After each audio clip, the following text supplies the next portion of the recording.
Les podcasts du Figaro.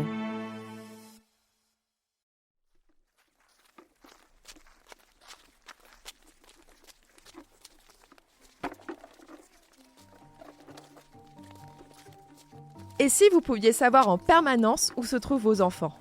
Et si vous pouviez recevoir une alerte dès qu'ils s'éloignent du chemin pour rentrer à la maison ? Et si votre petit dernier pouvait vous appeler en cas d'urgence, juste en appuyant sur un bouton ? Cela paraît de la science-fiction, et pourtant, de tels outils existent déjà dans le commerce. Que ce soit une balise GPS à glisser dans le cartable, une montre connectée, ou bien une application à installer sur le smartphone d'un ado, les parents ne manquent pas de solutions pour pouvoir géolocaliser en temps réel leurs enfants. Et leurs créateurs ne manquent pas d'arguments pour séduire les familles. Votre ado n'est pas rentré à la maison à l'heure prévue ? Vous hésitez à laisser votre fils de 9 ans faire un tour seul à vélo ? La géolocalisation est la solution. Il suffit de sortir votre smartphone pour savoir en temps réel où se trouvent vos enfants. Sur le papier, ces outils semblent être la solution parfaite pour répondre aux angoisses des parents. Mais sont-ils si bénéfiques que cela ? Les experts pensent plutôt le contraire.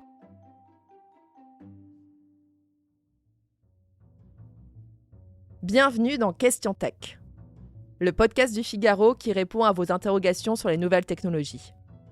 Je suis Chloé Voitier, je suis journaliste tech au Figaro Économie et nous allons voir ensemble quels sont les dangers des logiciels de géolocalisation.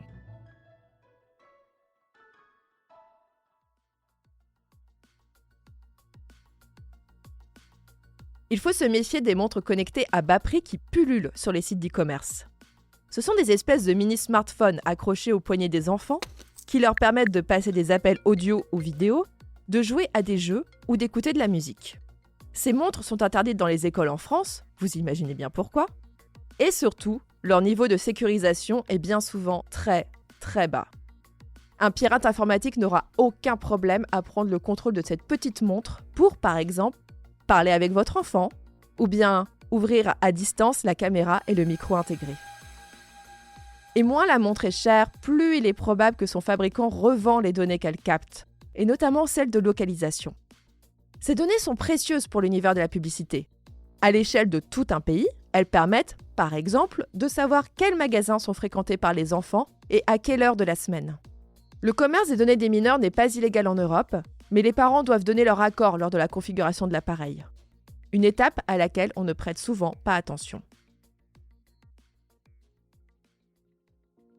Voilà pour les dangers du côté de la cybersécurité. Mais les solutions de géolocalisation des mineurs peuvent aussi créer des problèmes dans la relation entre enfants et parents. Les psychologues et chercheurs expliquent que, passé 13 à 14 ans, les adolescents ont du mal à accepter se fier à la patte.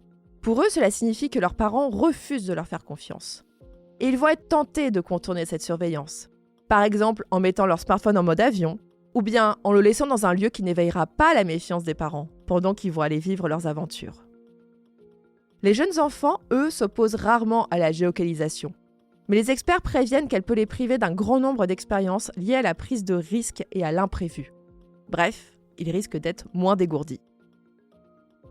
Le risque est aussi présent pour les parents, qui vont s'ajouter du stress supplémentaire en ayant la tentation de surveiller constamment leurs enfants et en frémissant à chaque fois qu'une notification arrive sur leur téléphone. Bref, vous l'aurez compris, les solutions de géolocalisation peuvent être pratiques, mais elles sont à utiliser avec précaution. Et elles ne remplaceront pas l'éducation et le dialogue entre le parent et l'enfant.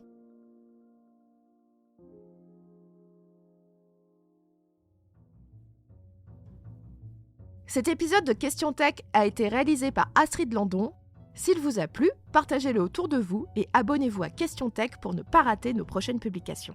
Vous pouvez retrouver Question Tech sur le site du Figaro, mais aussi sur Apple Podcasts, Spotify, Deezer et vos applications préférées de podcast.